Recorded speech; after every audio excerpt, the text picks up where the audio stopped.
Alors bonsoir à tous et bienvenue dans cette nouvelle vidéo pour le fantôme d'à côté. Oui, vous n'avez pas eu de lecture dimanche passé, je sais, je me répète à chaque fois, je n'ai pas eu le temps de le faire. Et pourquoi? Parce que, comme je vous l'avais dit, je suis en travaux et aussi parce que je me suis absenté.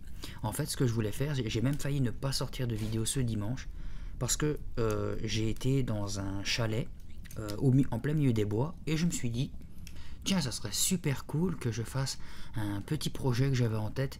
C'est que je voulais vous lire Le fantôme d'à côté au milieu d'un vrai feu de camp. Donc avec un trépied pour ma caméra et un autre pour le son, tout ça. Sauf que mon cousin avec qui j'allais, et sa copine et la mienne, il m'a dit, mais tu vas geler sur place, même avec le feu. Et en plus, il y a le risque qu'il pleuve, donc tu ne feras même pas de vidéo. Donc je prends pas de risque. Je vais quand même commencer à lire Le fantôme d'à côté ici. Et cette fois-ci, je vais essayer vraiment de le lire presque au complet. Comme ça, vous aurez, et moi aussi, 3-4 dimanches d'affilée. Et tout le monde sera content. Donc, ici, pas besoin de résumé. Je vais commencer Le fantôme d'à côté. J'espère que vous, de votre côté, tout va bien. J'espère que vous n'avez pas trop froid. J'espère que vous êtes bien emmitouflés au chaud pour écouter cette histoire. Et que vous allez vous endormir paisiblement. Donc, comme d'habitude, je vous souhaite une bonne écoute. Anna se réveilla brusquement. D'où venaient ces crépitements sinistres, ces lueurs de feu? Elle se redressa dans son lit, les yeux écarquillés d'horreur en découvrant le brasier qui l'encerclait. Sa chambre brûlait. Les flammes rampaient le long de la commode, léchaient le papier peint qui se boursouflait sur le mur. La porte du placard s'était ouverte et déjà le feu dévorait les étagères. Même le miroir était en flammes. Anna y apercevait son reflet, forme noire sur un fond dansant de lueurs jaunes et rouges. Une fumée âcre la prit à la gorge. Il était trop tard pour appeler au secours. Pourtant, elle hurla. Anna s'assit, le cœur battant, la bouche sèche. Non, elle n'était pas entourée de fumée ni de flammes. Elle avait fait un rêve horrible, si réel. Mais ce n'était qu'un rêve. La vague de terreur qui l'avait submergée reflua peu à peu et Anna se laissa retomber sur l'oreiller avec soulagement. « Quel horrible cauchemar !» murmura-t-elle. Attendant que se calment les battements désordonnés de son cœur, elle fixa le plafond clair, familier et protecteur. Elle revoyait le papier peint se détachant du mur sous la morsure du feu, les tourbillons de fumée noire, le miroir qui brûlait. « Au moins, se dit-elle, voilà un rêve qui sort de l'ordinaire. » Elle rejeta la couette, regarda le réveil posé sur sa table de nuit. 8h15. C'était bien tôt pour un jour de vacances. Seulement 8h15, s'étonna-t-elle. J'ai l'impression d'avoir dormi une éternité. Quel jour est-on, d'ailleurs? Anna avait du mal à se repérer dans cette longue succession de jours, si vides qu'ils semblaient se fondre les uns dans les autres. Elle était bien seule cet été. Toutes ses amies étaient parties, et il y avait si peu de choses à faire pour une fille de 12 ans dans une petite ville comme Darkwood. Elle lisait, regardait la télé, elle faisait le tour de la ville en vélo. Elle s'ennuyait. Mais ce matin-là, Anna sauta sur ses pieds avec le sourire. Elle était vivante. Sa maison n'avait pas brûlé. Elle n'était pas restée prisonnière d'un mur de flammes crépitantes. Elle enfila un short vert et un débardeur orange, des couleurs voyantes, ses préférées. Elle aimait aussi le rouge et le jaune, couleur du feu. Le feu. Anna secoua la tête, comme pour chasser les dernières images de son rêve, donna un coup de brosse à ses courts cheveux blonds et descendit à la cuisine. Elle sentait déjà la bonne odeur du pain grillé. « Salut tout le monde !» lança-t-elle joyeusement. Ce matin, elle était même contente de voir Teddy et Thomas, ses petits frères, les jumeaux de 6 ans, de vraies pestes. Assis de chaque côté de la table, ils s'envoyaient une balle par-dessus les bols du petit déjeuner. « Combien de fois vous ai-je dit de ne pas jouer à la balle dans la maison ?» cria leur mère. « 1 million de fois, répondit Teddy. Thomas se tordit de rire. Il trouvait toujours son frère très drôle. Anna s'avança vers sa mère et, passant les bras autour de sa taille, lui posa un gros baiser sur la joue. « Arrête, Anna !» s'écria Madame Dunoy. « J'ai failli casser l'œuf à côté. » La balle rebondit sur la table, frappa le mur et atterrit sur la cuisinière, à un cheveu de la poêle crépitante. « Joli tir !» applaudit Anna, moqueuse. Les jumeaux laissèrent fuser leur insupportable rire. Madame Dunoy se retourna, les sourcils froncés. « Si cette balle tombe dans la poêle, je vous la ferai avaler avec vos œufs, menaça-t-elle en brandissant une fourchette. « Ils sont d'humeur farceuse aujourd'hui, commenta Anna. Tu les as déjà vus sérieux ? soupira sa mère en jetant la balle dans le couloir. Moi, je suis de super bonne humeur ce matin, déclara Anna en contemplant par la fenêtre un ciel d'un bleu parfait. Où est papa? Elle n'avait pas envie de raconter son cauchemar, ni d'expliquer combien il était bon de se sentir en vie, tout simplement. Il est parti travailler tôt, dit madame Dunoy en secouant la poêle pour que les œufs n'attachent pas. Se tournant vers les jumeaux, Anna changea de sujet. Alors qu'avez-vous pensé de mes histoires de fantômes hier soir? Terrifiant, hein? Tu parles, c'était nul, crâna Teddy. Ça ne faisait même pas peur, renchérit Thomas. Pourtant, il m'a semblé qu'elle vous avait bien flanqué la frousse. Après le petit déjeuner, Anna aida sa mère à ranger. Puis elle déclara « Je vais aller faire un tour en vélo avant qu'il fasse trop chaud. » Elle sortit et se dirigea vers le garage, le nez en l'air, goûtant la tiédeur du soleil sur son visage, quand soudain « Hé, gare-toi » lança une voix affolée. Anna sentit une violente douleur dans son dos et fut projetée à terre. Anna atterrit rudement sous les coudes et les genoux. Elle se retourna pour voir ce qui l'avait heurté. C'était une bicyclette. Le garçon qui la montait sauta vivement à terre, laissant tomber l'engin sur l'herbe. « Je suis désolé, dit-il, je ne t'avais pas vu. » Anna ne put s'empêcher de penser. « Ça alors, je porte un short vert et un débardeur orange. Et il ne m'a pas vu. Ma parole, il doit être daltonien. » Fusillant le coupable du regard, elle se remit sur ses pieds et frotta les brins d'herbe collés à ses genoux. « J'ai freiné, reprit le garçon, mais c'était trop tard. Tu as surgi comme ça, comme... Enfin, je ne t'ai pas vu. » Il avait des cheveux roux, couleur de maïs grillé, des yeux bruns et un visage piqueté de taches de rousseur. « Qu'est-ce que tu fais à vélo dans notre cour » demanda Anna. « Votre cour » s'étonna-t-il en fronçant les sourcils.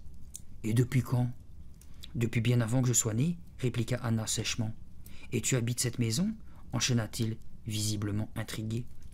Anna acquiesça tout en examinant l'état de ses coudes. Ils étaient sales, mais au moins il n'y avait pas d'écorchures. « Et toi, dit-elle, où habites-tu » ?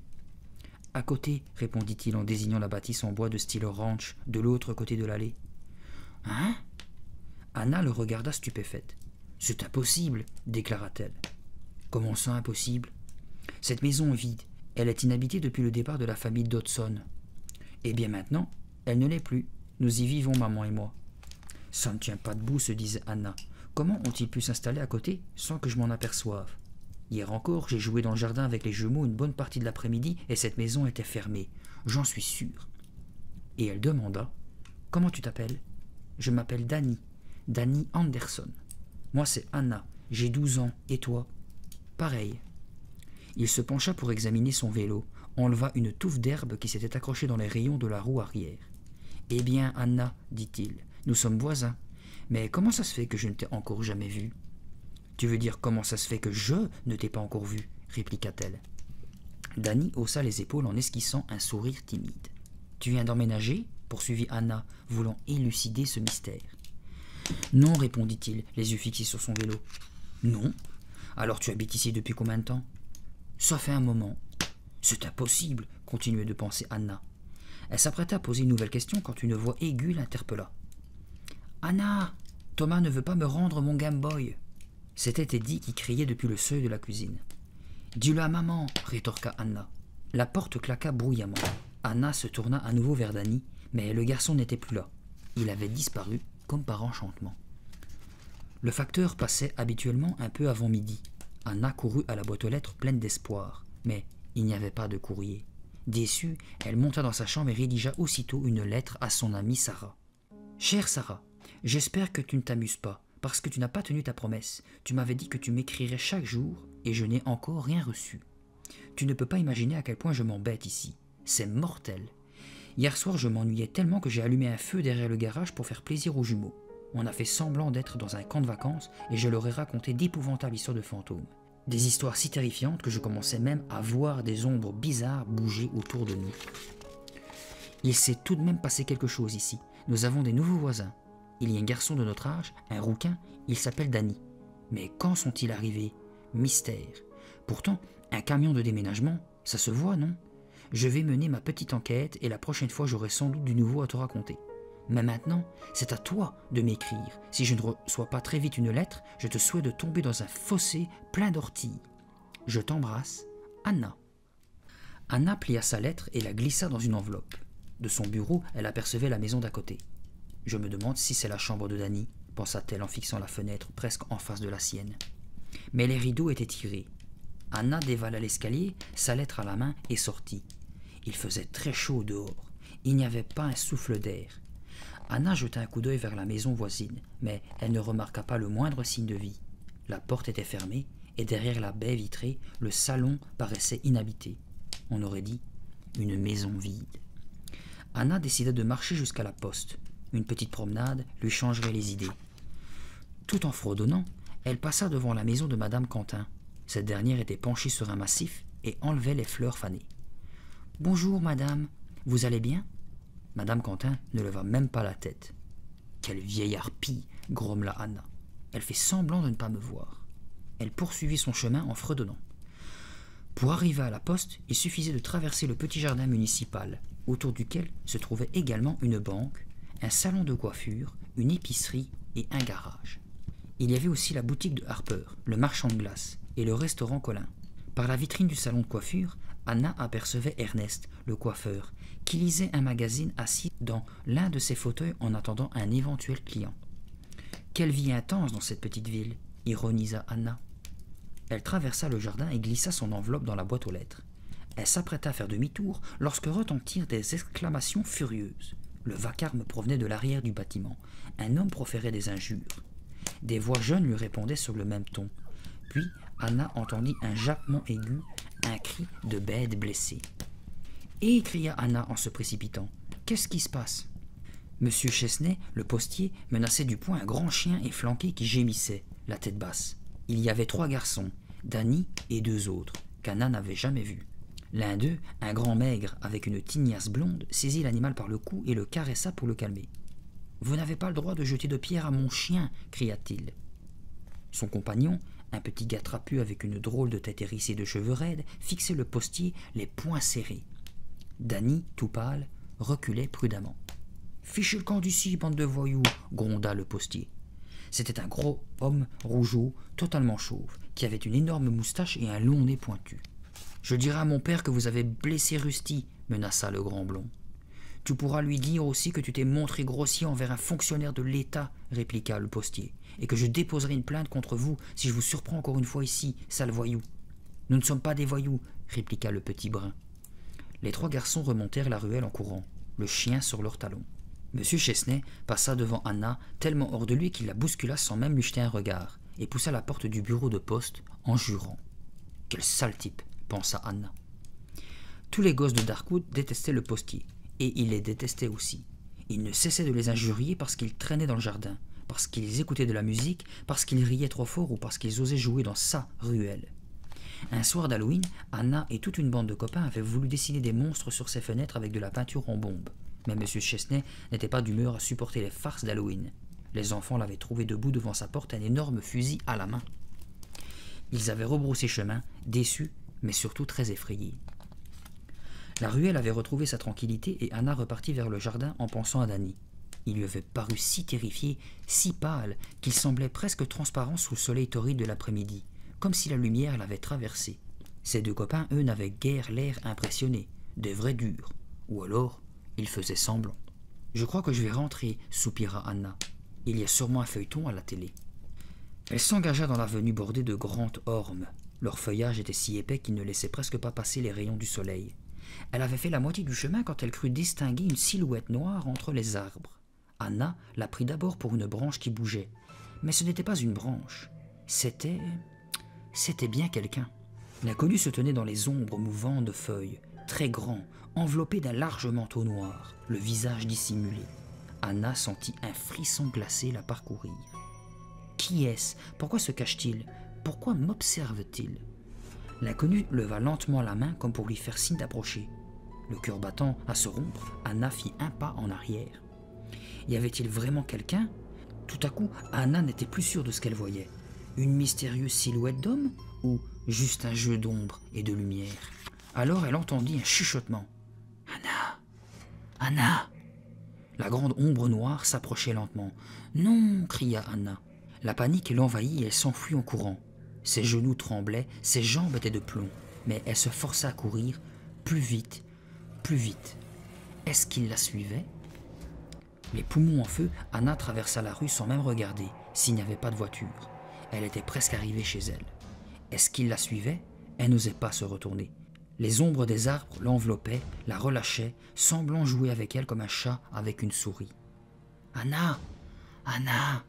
La voix chuchotante était froide comme la mort. « Il connaît mon nom !» pensa-t-elle soudain, luttant pour trouver son souffle, forçant ses jambes à courir encore.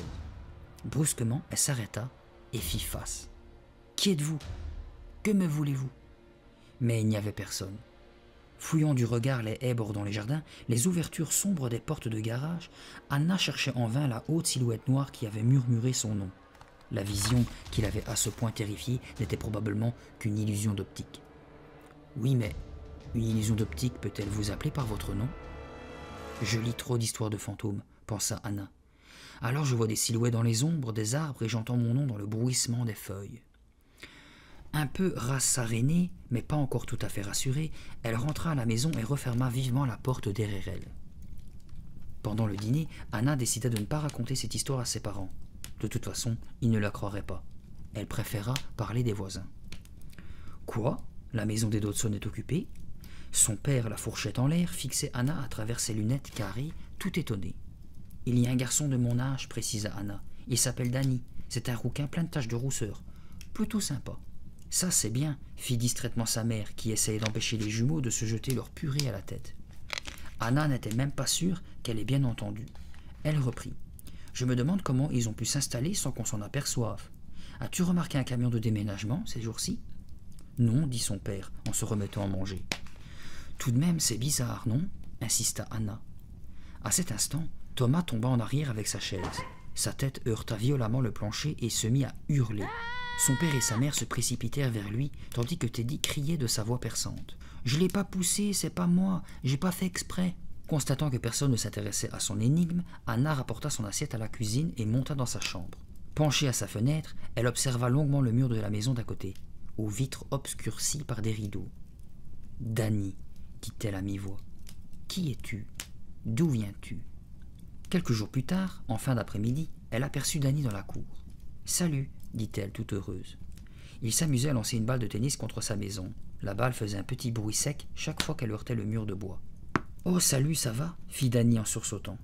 La balle rebondit juste sous la gouttière. Anna s'approcha. « Ça fait un moment qu'on ne s'est pas rencontrés, dit-elle prudemment. « Ouais, je t'ai vu l'autre jour derrière la poste, risqua Anna. « Hein? Je t'ai vu derrière la poste avec tes copains. Ce Chesney, c'est vraiment un sale type. Tu sais, on ne faisait rien de mal, on se baladait, c'est tout. Qu'est-ce que tu fais cet été? Tu t'ennuies ici, comme moi?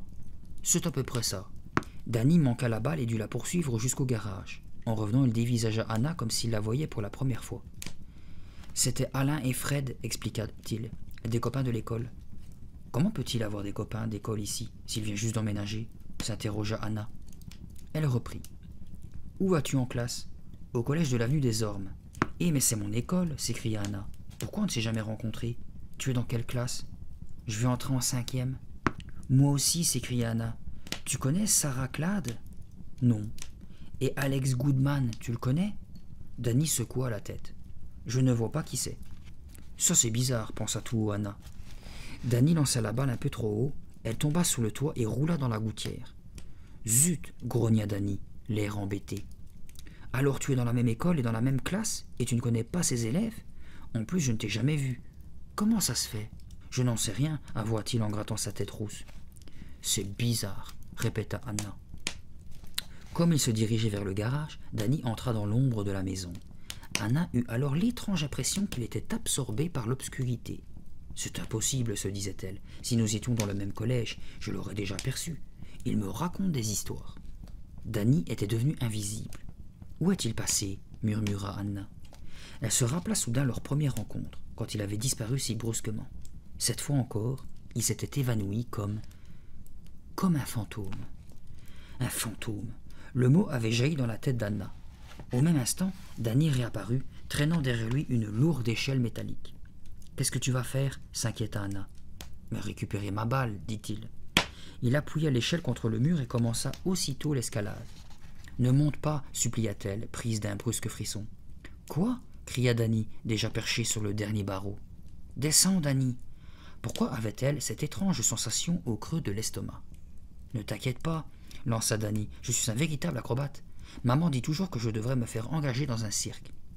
Avant qu'Anna ait pu protester, il était déjà sur le rebord du toit. Regarde un peu, cria-t-il en levant les deux bras, triomphant.